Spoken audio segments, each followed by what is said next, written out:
I was in Islamabad. I got a call from a television journalist from London. And he asked me a question.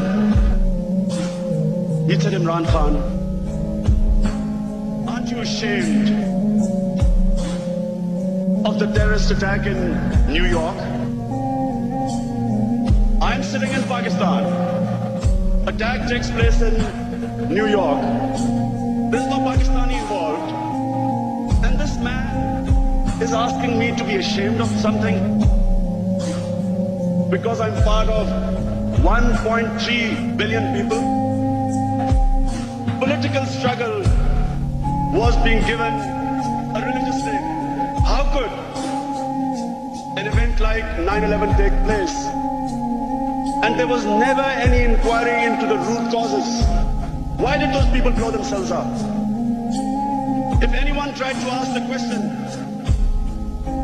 they were accused of appeasing terrorism. They were accused of justifying terrorism.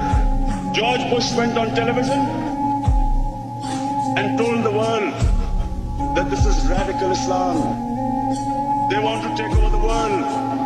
They hate our way of life. They hate our freedom. They hate our democracy. They are like Nazism. This is a new philosophy like communism. The stakeholders who had an interest in the oil in Iraq, the neoconservatives, all of them then projected this mad philosophy of radical Islam. First, Afghanistan was attacked 3 weeks after an event. War was made the first option, not the last resort.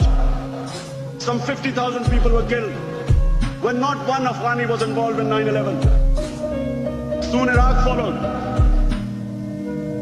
After lies and deception, saying that Saddam was connected with Al-Qaeda,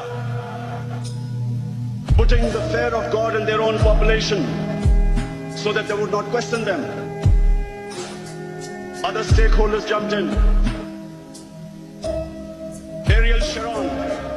Suddenly he was fighting against Islamic terrorists. In Chechnya, Vladimir Putin was fighting against Islamic terrorists. In Kashmir, again there were Islamic terrorists who were fighting the Indian troops. No one bothered to say that before 9/11, 70% of all suicide bombers